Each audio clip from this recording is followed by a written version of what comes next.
J'ai voulu commencer par ce thème parce que la dernière fois que nous avions notre masterclass, j'ai compris que c'était une urgence de commencer par là. J'ai compris que c'était le début même en fait. Parce que les dames qui ont suivi seulement quelques extraits de ce qu'on appelle en fait le mindset, vous avez vu comment ça dit qu'il y avait un autre type de développement. J'ai compris qu'il fallait vraiment parler de ça et il fallait insister dessus. Nous allons commencer par cultiver un mindset de gagnant, n'est-ce pas? Il s'agit de quoi? Si tu es entrepreneur, il ne faut pas avoir peur de l'échec. L'échec fait partie de ton parcours. Ce n'est pas l'échec le problème, mais c'est comment est-ce que tu gères l'échec qui est le problème. Quand l'échec vient, ça te renverse ce que tu restes soit pendant une bonne période, ou bien quand tu es face à l'échec, tu sais rapidement te relever pour passer à une étape et te dire que c'est une leçon. C'est une leçon de vie. Donc on dit ici que le mindset, en fait, c'est la capacité à prendre de la hauteur et d'encaisser les chocs psychologiques, gérer les retours amers, les erreurs, rester focalisé sur les avancées et les choses positives. Est-ce qu'on comprend ce que ça veut dire? Donc ça veut dire que c'est la capacité à gérer, je parle, on va dire les retours amers. Ça veut dire qu'il y aura les moments où tu auras des situations très compliquées. Est-ce que tu as préparé? Parce qu'en fait, c'est une préparation psychologique. Tu ne dois pas fonctionner en te disant que tout ira toujours bien. C'est faux. Est-ce que tu as donc commencé à préparer ton moulin en te disant que dans ce que je suis en train de vouloir faire, il peut y avoir des moments où j'aurai des chocs puissants. Quand tu commences à penser à ça, tu es déjà en train de travailler en fait ton moral. Tu travailles ton cycle, c'est-à-dire que quoi? Ton mental. Tu prépares ton mental. Vous savez, une situation peut arriver à quelqu'un qui n'avait jamais pensé, ce sera très dur pour la personne. Alors que quand une situation t'arrive et tu te dis que bon, j'avais déjà préparé ça, le choc se gère différemment. Même pendant que vous êtes en train de marcher, par exemple, dites-vous que le téléphone que vous avez en main, qui a tous vos contacts, clients, photos et autres, en une fraction de seconde, vous pouvez les garder. Si vous commencez à penser à ça, vous allez vous rendre compte que vous allez anticiper. Je voudrais parler plus loin parce que ce sont les thèmes magiques. Ok? Dernièrement, je vous ai dit que j'avais perdu mon téléphone. Non. J'ai perdu beaucoup de choses à l'intérieur, mais j'avais enregistré aussi beaucoup d'autres choses. Mais après la perte de ce téléphone-là, j'ai encore retravaillé beaucoup de choses dans ma vie et dans ma structure. C'était toujours en stand-by en fait. Donc chaque fois, j'étais en train de dire, il me faut ceci, c'est important, telle chose est importante, ainsi de suite. Mais avec ça, je suis en train de dire que j'ai encore revolé comme l'air. J'ai encore renforcé la sécurité. Parce que dites-vous que lorsque vous vous lancez sur ce chemin, quand vous commencez à travailler, quand les résultats vont commencer à être visibles, ça dit que vous devez aussi comprendre que votre entourage, les gens ne vont pas vous regarder de la même manière. Vous devez aussi être préparé. Ça ne doit pas être surprenant que quelqu'un, par exemple, qui faisait... Au début, quand tu commences à faire quelque chose, on te dit, ouh, vraiment, félicitations, waouh, bravo. Parce qu'en fait, personne ne voit où tu vas. Quand ce que tu fais commence à se dessiner, quand tu commences à faire la publication, les 10 personnes qui disaient bravo, ça commence à être 8, après 3, après personne commence à guetter seulement. D'autres personnes, même Michel Dumont, qui ne clique pas. Parce qu'on commence à comprendre que tu es en train d'aller quelque part. Donc, sachez que vous êtes sur un chemin où, et c'est ce que je disais ce matin, quand certaines personnes sont arrivées dans ce pays. Avant, excusez-moi, c'est une petite parenthèse, j'ai fait beaucoup d'églises et d'églises à l'époque. Donc, je me dis que mon parcours est très profond. Ça m'a aidé. On nous disait souvent que peu importe que you don't move by the way you see. Donc, ce n'est pas ça, dire que tu n'es pas conditionné par ce que tu vois physiquement. Tu évolues par ce que tu as. Aujourd'hui, maintenant, dans le business, je redis que tu n'es pas conditionné par ce que tu vois, mais tu es conditionné par l'atteinte de tes objectifs. C'est mes objectifs qui me font me lever ou m'asseoir. Ce n'est pas le climat qui détermine ce que je vais faire.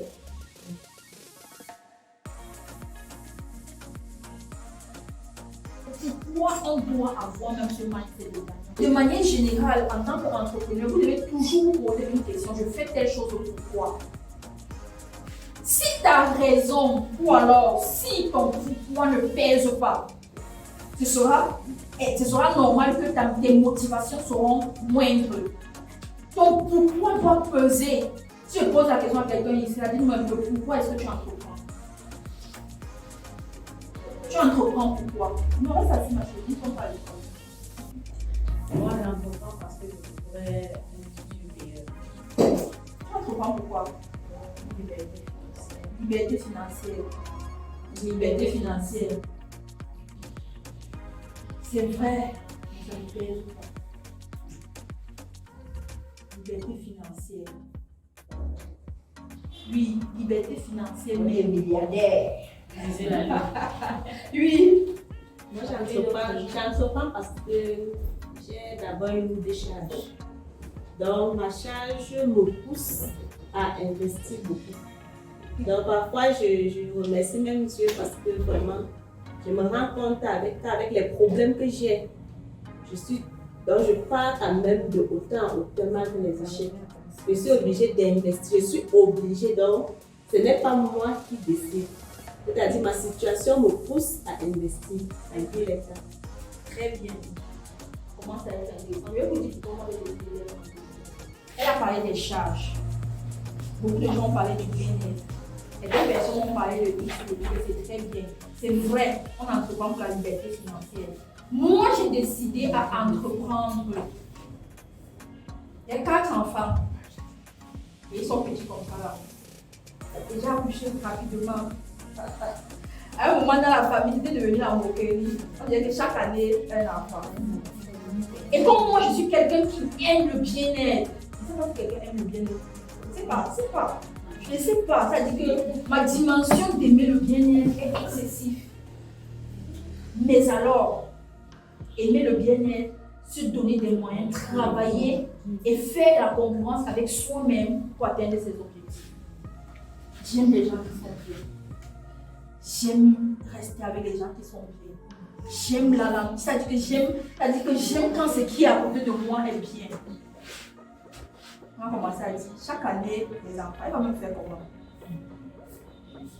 Un enfant, c'était bien, je pouvais offrir tout ce que je veux à mon enfant. Ça pour 2 enfants, ça a commencé à être bien. 3 enfants, 4 enfants, merde! Quand les fêtes arrivent, tu achètes quelque chose, tu te rends compte que tu sais, comme j'aime ce qui est bien.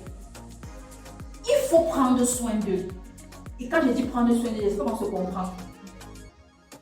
Avec tout ce qui va avec. Et comme elle a dit, les charges. Maintenant, si tu avais un rythme de vie de 100 000, tu commences à te rendre compte que ça monte à 300 à 400 000. Qu'est-ce qu'il faut faire? Il faut travailler.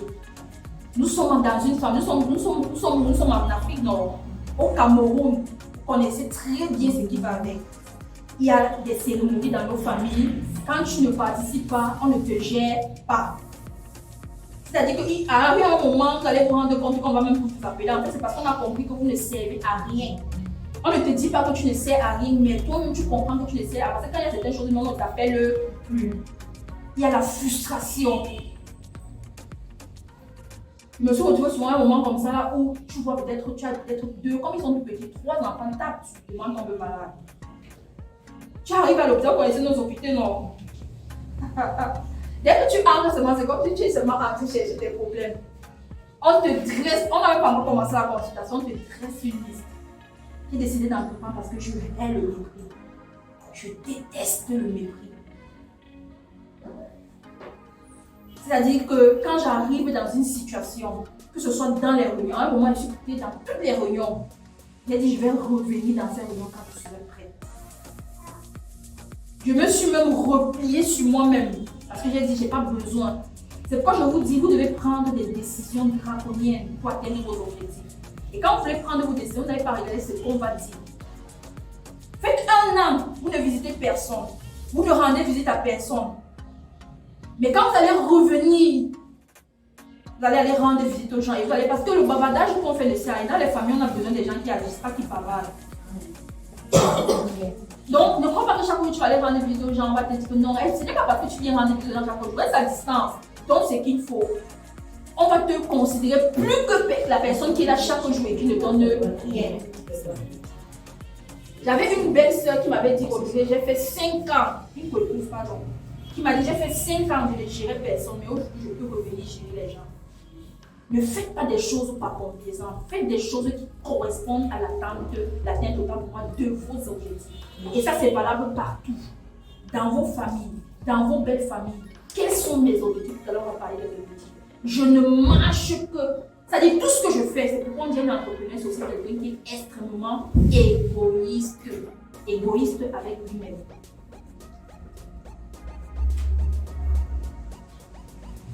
J'entreprends ou alors j'ai décidé d'entreprendre, comme je disais, parce que je fais le mépris. J'ai ma grande sœur qui fait également dans ce que je fais dans un autre domaine, le make-up. Elle était venue un jour sur le Cameroun, il y a quelques années, et chaque fois que je parle de ça, je lui dis merci. Vous allez voir que si j'ai 4, 5, je ne vais jamais toujours parler de ça, parce qu'en fait, elle n'avait jamais su que c'est elle qui m'avait boosté, parce qu'elle m'avait dit, qui m'avait fait mal. J'ai pleuré, mais j'avais pris une décision que je vais devenir aussi quelqu'un.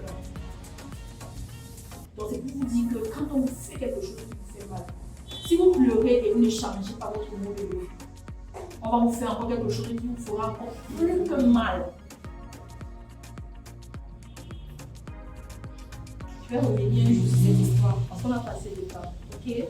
Donc, pourquoi je disais que la décision d'entreprendre un jour, finir sur cette petite rubrique encore, il y a une dame qui est une influenceuse, je ne sais pas si elle peut dire influenceuse, mais elle fait également dans la démo cosmétique. J'avais suivi une de ses vidéos, elle est très connue, elle impacte également. J'avais suivi une de ses vidéos qui m'avait très marqué, elle avait dit, chaque jour je vous dis que j'aime trop l'argent, tout pour moi c'est l'argent. Elle dit que quand je me suis retrouvée un jour à l'hôpital avec ma soeur qui est montée entre mes bras, parce que je n'avais pas la possibilité d'apporter le soutien qu'il fallait et autant qu'il fallait, elle est décédée. J'ai compris que me battre à partir d'aujourd'hui ne sera plus jamais une option, mais un monstre.